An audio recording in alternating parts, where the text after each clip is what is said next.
Contohnya yaitu tadi mandori ngongkon ngulon sampai ngalor. Lah yo bingung. Iya, sapa sing gak nestu ya. Iya, pasti. Sedangkan pengen cepet-cepet dadi. Heeh. Karena sistem orang Korea itu sangat menjunjung azas ekonomi, time is money. Kita nyuruh misal gini, tak kasih contoh ya guys. Ini aku pernah ngalami juga. Misal waktu saya lagi ngerjain mesin A, sedangkan ini mesin B barangnya sibuk. Ini harusnya udah tak cabut yo. Nyuruh mesin B ini nggak boleh ditinggal nyabutin yang A, nggak boleh, langsung B kerja. Terus biasanya ada pabrik yang sistemnya itu serabutan, Mas. Sistem disuruh serabutan semua, itu kayak di tempat kami ini, jadi nggak mungkin satu orang itu bekerja pada satu bagian. Enggak. Ada, jangan kaget. Mudah-mudahan sama nggak dapat, kita aja yang dapat. Nggak apa-apa. Karena hal yang seperti ini membuat ketidaknyamanan teman-teman yang baru. Dia sudah merasa kewalahan, apalagi cuaca yang sangat ekstrim panasnya saat ini ya. Kalau teman-teman tahu itu kemarin sampai 37 di sini. Itu sangat luar biasa panasnya. Nah ini cuaca panas sih kadang membuat kita itu langsung darah tingginya cepat naik, capek ya. Iya, seperti itu. Ini perlu diperhatikan. Pengen nyerah rasanya. Mengontrol emosional, pendekatan, dan kita harus selalu menampilkan sesuatu yang baik walaupun mungkin hati kita itu agak kurang nyaman. Paling enggak karena orang baru pasti masa training itu 3 bulan. Dalam masa 3 bulan kalau di tempat kami, Mas, itu seluruh CCTV di pabrik itu diaktifkan dan memantau satu persatu mesin yang sedang berjalan. Ini sangat kita tekankan untuk teman-teman yang baru. Bukan kami meniat untuk menggurui sampean semuanya, enggak. Sharing. Tapi paling tidak ada motivasi dari kami yang sudah ada di sini. Monggo kita tingkatkan prestasi dan kualitas kita dalam pekerjaan. Setelah itu kalau sampean sudah cego, bahasanya orang Korea bilang cego, kalau sampean mau menuntut sesuatu hak, tidak akan dipungkiri kalau Sajanin mengerti anak buahnya itu rajin, giat, kualitasnya baik, kepribadiannya juga keren. Jangan khawatir, mereka punya referensi tersendiri untuk tidak segan-segan menaikkan gaji, memberikan fasilitas, memberikan bonus. Tapi contohnya itu seberat apapun kesabaran dalam ujian yang kita lewati, kalau kita prihatin dan kita tetap mensyukurinya dengan keikhlasan, kamu akan mendapatkan hadiah dari perjuanganmu itu. Ada perjuangan yang Terus sia-sia, guys. Pertanyaannya gini, hadiah itu mau kamu jemput kapan? Kalau kamu mau jemput hadiahnya itu cepat, berarti ya nilai kualitas kerja keras kita juga ditingkatkan. Kalau sampean mengambil hadiahnya itu pelan-pelan, ya contohnya orang nabung, setiap hari sama nabungi 100 perak, 100 perak, 100 perak, ya bisa beli mobil. Tapi nanti lama lah. Iya, itu contoh. Keburu kontraknya habis. Ini rasional. Iya, benar. Saya menyampaikan yang mudah dipahami aja. Iya. Kayak gitu. Jadi monggo teman-teman semuanya sesuai dengan perjuangan sampean di LPK, bahkan sampai di rumah nggak bisa bantu orang tua karena sibuk belajar. Iya, ya pasti ini kita harus tingkatkan itu semuanya. Dan kita setelah nyampe di sini jangan terpancing dengan omongan teman-teman yang di luar yang mungkin keadaannya lebih beruntung. Baik dari jangan melihat nikmat orang lain gitu kata Pak Ustadz ya. Oh ya Pak, ini kan sampai lama banget di Korea, 18 tahun. Selama di sini isinya selama jadi 18 tahun benar. Jadi selama di sini nanti yang teman-teman penasaran ceritanya kenapa 18 tahun masih resmi dan visanya masih E9, nanti tak bahas kalau ada yang penasaran. Oh ya, ini Pak, jadi selama sampean di sini ini yang seringkali membuat TKI Korea kan banyak yang sukses juga tidak sedikit yang gagal. Iya betul. Itu sebenarnya apa Pak yang membuat gagal? Banyak. Ringkas saja Pak. Mindset teman-teman yang salah. Salah gimana? Salah dalam memutuskan, melaksanakan dan menguji coba suatu kegiatan yang belum dia tekuni. Maksudnya begini, ketika kita kerja di luar negeri tidak dipungkiri, apalagi di Korea Selatan, pasti kita mempunyai nominal deposit yang tidak diragukan lagi. Tapi kalau itu semuanya kita tidak bisa melakukannya dengan manajemen yang baik, tentu kita akan kalang kabut ketika kita sudah tidak mempunyai sumber dana won lagi. Ini berbeda. Jadi pesan saya Mas Har, jangan sekali-kali teman-teman yang sudah X ataupun yang mempunyai cita-cita pergi ke Korea terus saya nanti pulang mau jadi sajang nim. Kalau kita statusnya masih jadi kuli. Jadi kita ngomongnya wajar. Jangan tanya kapan saya nikah. Kayak gitu.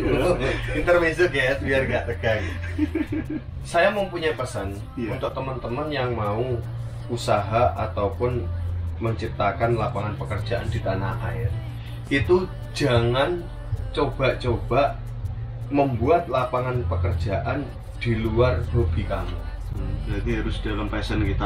Iya, itu penting Mas. Karena itu akan menunjang kesuksesan kita. Masa sampean ahli bengkel, terus sampean membuka cabang lagi, blantek. Nah, nggak masuk ya. Masa sampean ahline dawet, sampean arep buka las. Ini contoh. Ketika bidang suatu bidang yang akan kita tekuni di tanah air nanti sesuai dengan hobi kita, paling enggak 60%, 70% kita sudah mempunyai wawasan perihal lapangan pekerjaan tersebut. Dan yang paling penting itu adalah partner. Kita harus benar-benar mencari partner yang bahasanya saya satu server kayak gitu. Karena banyak di luar sana, kebetulan aku sendiri juga mengalami. Kita terpancang oleh profit yang ditawarkan oleh teman. Iya, udah jadi manisnya dulu kita udah terpancing dengan manisnya itu dan akhirnya tanpa banyak pikir. Iya, kita langsung invest 200 juta, 300 juta, 1 miliar, 1 miliar. Tapi kita nggak pernah mengerti manajemennya, pahitnya kayak apa, resikonya, ya kan? Contohnya gampang saja teman-teman.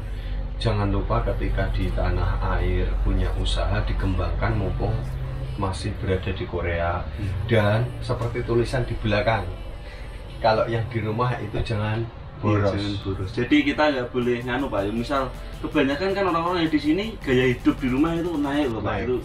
Oh, betul.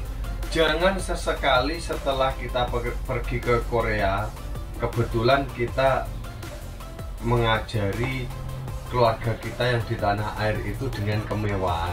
Kalau bisa, wajar saja. Semuanya itu kalau dilakukan ya umumnya manusia kayak gitu, enak. Pendapatan kita sebatas kontrak. Apa? Sama percaya nggak? Gini Mas Har. Iya. Orang yang mempunyai gaji 1.900.000 sesuai dengan basic, dia hidup enak. Iya. Rukun, bahagia, istri di rumah berkecukupan beserta anak juga baik. Tapi dengan nasibnya yang gajinya 5M, 4M, ujiannya berbeda. Bener itu, yakin? Lebih berat yang 4M, 5M. 5M. Yakin ini terjadi di lapangan. Iya. Bener. Sampai nanti kalau nyampe di Korea gajinya kok lebih dari 2,5 juta. Ujiannya udah beda. Sama pakai baju yang model kayak gue. Isen. Sorry guys, bukan kelas. Iya benar. Paling yang ada tulisannya apa? Under apa ya? Yang lagi ngetren di sini adalah family apa itu? Yang gambarnya aku nggak mengikuti Pak itu. Lifestyle itu ada itu, jangan kayak gitu. Intinya yaitu pandailah menabung mumpung ada kesempatan di Korea Selatan. Terus di Korea jangan terpancang dengan gaji. Kita harus mengambil ilmu karena di Korea itu ibarat orang mondok. Sampai juga tidak kalah dengan orang yang lagi mondok di pondok pesantren. Kalau kita mau ngambil hikmahnya Pak ya, banyak sekali ilmu-ilmu yang tanpa kita sadari itu akan membuat kedewasaan kita. Saya hidup di sini udah sangat luar biasa, tadi udah disampaikan sama ini sama kayak Pak D yang mungkin sering nyupport aku dalam ber-YouTube ini, hampir sama, beda setahunan kita. Intinya yaitu Mas, bagaimana kita bisa memanajemen segalanya, waktu, uang, terus kondisi keadaan tubuh kita. Karena apa? Kerja di Korea itu nggak seperti drama Korea, bener. karena kita kerja di sini itu sangat membutuhkan pikiran dan umumnya tenaga. Benar. Kalau kita kurang istirahat, kerjaan kita nggak konsen, akhirnya kualitas pekerjaan kita, kesehatan kita jeglek, terus hasil produksi kita lemah, kita kena semprot ini. Oh iya Pak, ini udah panjang juga Pak. Ini aku kan juga melihat juga di antara problem-problem, aku kan cerita pahit-pahit Pak. Mungkin ini sebuah pertanyaan yang mengganjal di hati teman-teman dan juga di hatiku juga. Kan banyak banget kenapa kok TKI Korea ini banyak banget kasusnya ketika udah mau finish kontrak itu banyak kejadian yang dalam tanda kutip mohon maaf meninggal dunia. Nah itu kira-kira kenapa Pak? Apakah karena kejar target atau gimana? Kami sering menangani, kebetulan saya juga nggak promosi ini untuk teman-teman yang masih di tanah air yang suka berorganisasi. Kebetulan kami juga bergabung di PCINU Korea Selatan.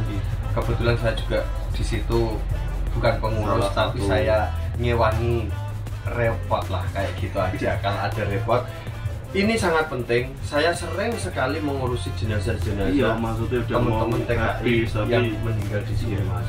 Salah satunya adalah momen pola pikir kita yang mungkin melampaui batas dari kemampuan. Karena apa? Siapa sih yang tidak dipungkiri ketika mau habis kontrak, kayak saya nih contohnya, kurang 1 tahun, pasti pola pikirnya ngecek tabungan.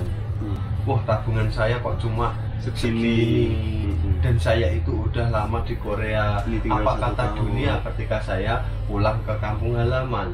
Itu jangan dijadikan gengsi. Yang terpenting adalah yang tahu konsekuensi kesehatan diri kita itu adalah diri kita. Kalau kita memang mampunya kerja hanya 8 jam plus 4 jam lembur, itu wajar. Sampai jam 10 paling 12 ke 13 jam itu udah. Sabtu Minggu waktu yang saat ini digunakan untuk istirahat, kalau bisa digunakan untuk istirahat yang baik, olahraga yang teratur. Tapi teman-teman, pada kasus yang kita alami itu bahasa Koreanya adalah Simjang Mabi. Simjang Mabi itu bahasa Indonesianya ngetrennya di dunia medik itu adalah gagal jantung. Oh, gagal jantung. Ini disebabkan apa Pak? Pemicunya banyak. Enggak. 70% kurang istirahat. Kurang istirahat, guys. Jadi benar yang tak bilang tadi, karena kejar target itu. Iya. Karena apa? Ketika kita sudah ingat tanggal kontrak kita udah berakhir dan kita di notif sama tabungan kita, akhirnya kebetulan pabrik kerjaannya banyak. Sampai langsung mohon ke Sajangnim, Nega, Cokum Itaka, kontrak kena soyo kreso, Doni, Haniburu ya Gus. Akhirnya Sajangnya, oh iya, Munib kamu mau pulang, kamu harus kerja keras dan banyak uang yang kamu bawa ke kampung halaman. Ada pekerjaan, kalau kamu mau Sabtu Minggu silahkan kamu bekerja, dikasih target kerjaan ini. Saya pernah mengalami waktu itu sampai kecil-kecil, dan saya kecil-kecil pernah yuk kejar target. Iya, waktu itu tahun 2013an. Aku mau pulang habis kontrak, kita mau di re-entry. Kebetulan waktu itu masih jahiliyah, Mas. Saya itu masih duitnya habis buat dunia gelap ya, dunia hitam. Iya. Jadi mungkin sedikit pesan dari saya ya. Tadi saya udah ngobrol sama Pak Bagas. Jadi mungkin sedikit pesan buat teman-teman yang di sini maupun mau ke sini. Ini kalau bisa di sini tuh kita harus pintar-pintar nabung, jangan sampai kita terjerumus di dunia hitam, dunia yang dalam tanda kutip nakal lah. Maksudnya batasi rasa penasaranmu. Aku pun sebenarnya penasaran dengan hal-hal begitu, tapi tak batasi. Banyak Mas, memang teman-teman tidak dipungkiri ketika baru datang, mohon maaf, mungkin yang menyimak ada yang baru datang dari Indonesia, yang baru menginjakkan kaki di Korea. Intinya batasilah hidupmu dengan kemewahan dan tingkatkanlah iman, karena dengan iman kita meningkat, imron kita itu akan lemah. Iya benar. Imron itu banyak, nahunya banyak, terjemahnya itu banyak. Kesukaan pengen sesuatu, kesukaan pengen penasaran dengan sesuatu. Tapi kalau tetap dimanapun berada, paling enggak kita masih ingat dengan keluarga, ingat dengan Tuhan Sang Pencipta, semuanya akan terkontrol secara otomatis. Intinya monggo kita sama-sama menempatkan diri kita secara baik-baik. Nggak usah terlalu mengejar indahnya Korea. Korea itu sehari 1 jam saya pernah menghabiskan uang 2.500.000 per jamu sebulan cuma dan buat itu satu bulan kita lelah, susah, payah karena suatu godaan itu sangat luar biasa di Korea. Kita nggak ada pengontrol, Mas. Teman sebatas teman, mau melarang ini itu dan sebagainya nggak akan berani. Justru kebanyakan malah opo gajinya 3 meter nggak wani belum nikah ya. Masa kamu nggak mau ke Jamsil contoh? Masa nggak berani norebang ya? Masa nggak berani norebang? Hasil Thailand, Mas Haji. Ibaratnya Contoh gitu. tidak baik. Itu mungkin jadi salah satu ini ya. Kebetulan yang diwawancarai ini sudah pernah pada fase-fase itu, guys. Penyesalan datangnya di belakang, Pasti. sama menyesal kan artinya. Menyesal yang sangat luar biasa. Mungkin kalau saya tidak lama di Korea, saya juga tidak bisa bertemu dan mempunyai teman yang baik yang telah memberi kesempatan saya untuk memberikan salah satu mungkin dibilang Jangan kepada teman-teman, janganlah wawasan kita sama-sama belajar ya. Seperti itu. Indahnya Korea itu kamu nikmati sebagai salah satu ciptaan Tuhan aja. Tapi kita harus prihatin karena masih ada hati yang perlu dijaga. Yang belum nikah, hati yang perlu dijaga siapa? Orang tua kita. Yang sudah nikah, hati yang perlu dijaga keluarga kita, istri, anak, dan keluarga semuanya. Yang utama berangkat di tata niatnya. Itu penting. Tata niat yang baik-baik. Saman kesini niatnya lapo.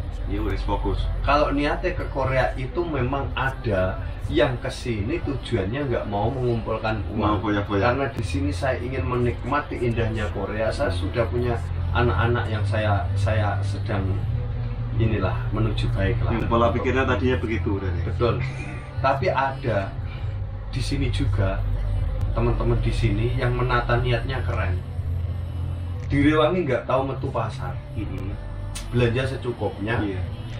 Temen HP-nya sekelas nggak sombong ya ini ya, sekelas model keruak-keruak kayak gini, dia nggak pengaruh, HP-nya tetap apa Indonesia itu Oppo, Xiaomi.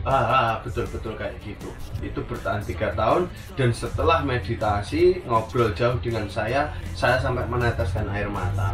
Apa yang terjadi di tanah air, dia sudah punya kontrakan kos-kosan tikus, membangunkan rumah orang tuanya, membangunkan untuk dirinya sendiri nanti dengan calon permaisurinya. Itu kan indah. Ada contoh yang tak bilang, dia tadi ke Korea niatnya pengen fashion, pengen memang kehidupanku seperti ini Pak. Kamu nggak bisa, kamu itu udah tua, jangan samakan dengan kita yang muda-muda. Setelah dia sekarang kembali ke tanah air dan tetap menghubungi aku, jawabannya Kalongan umplung, menyesal. Ini penting karena aku kebetulan mengurusi anak-anak muda di sini. Sangatnya ketemu begitu Pak ya. Oh ya Pak, ini udah panjang banget juga. Ini terakhiran Pak, ini ketemu Pak Bagas sebenarnya juga nggak sengaja guys dari TikTok. Terus aku nggak ada niatan pengen kesini, tapi ternyata tetanggaku yang kemarin tak bikin video Korea tak seindah foto profil, tak mintain cerita sedikit asramanya di kontainer itu. Buat yang belum nonton bisa nonton di sebelumnya. Terus aku main ke situ kan, dan Pak Bagas ini ternyata deket, ya wes aku mampir. Ini terakhiran Pak, terakhiran banget, habis ini kita tutup. Siap. Ini menurut sampean banyak teman-teman yang bimbang juga. Bikin rumah dulu apa usaha dulu? Singkat aja. Kalau konsep orang Indonesia yang terjadi, yang saya alami juga adalah, kalau menurut saya pribadi adalah buat rumah. Karena apa? Jenengan pergi ke Korea pasti ingin menyampaikan sesuatu yang terbaik untuk orang tua khususnya, untuk keluarga khususnya. Tapi kalau nanti berbeda konsep itu mindsetnya beda lagi. Iya, tiap orang punya pandangan. Karena apa? Kita orang laki-laki sebentar lagi kalau pada sudah masanya kita pasti akan menikah. Iya, benar. Dan kita pasti akan punya keluarga baru. Kalau kita tidak mempunyai tempat mukim, tidak punya sendiri, ikut orang tua, ikut mertua, banyak yang terjadi di lapangan yang tidak perlu kita panjang lebar ceritakan. Apa yang terjadi? Ketidaknyamanan, bahasanya seperti itu. Ketika kita orang laki-laki sebagai tonggak keluarga, sebagai imam keluarga, sudah mempunyai ya tempat tinggal, walaupun tidak semewah rumahnya siapa ini artis-artis di tanah air itu, kalau kita sudah mempunyai tempat tinggal sangat, walaupun gubuk kecil tapi bersih, nyaman dan sehat, kita udah akan nyaman. Iya Pak, tenang. Nanti usaha tinggal kita bikin pas kita udah di Indonesia lah ya. Penting ada modalnya ditabung dulu. Iya.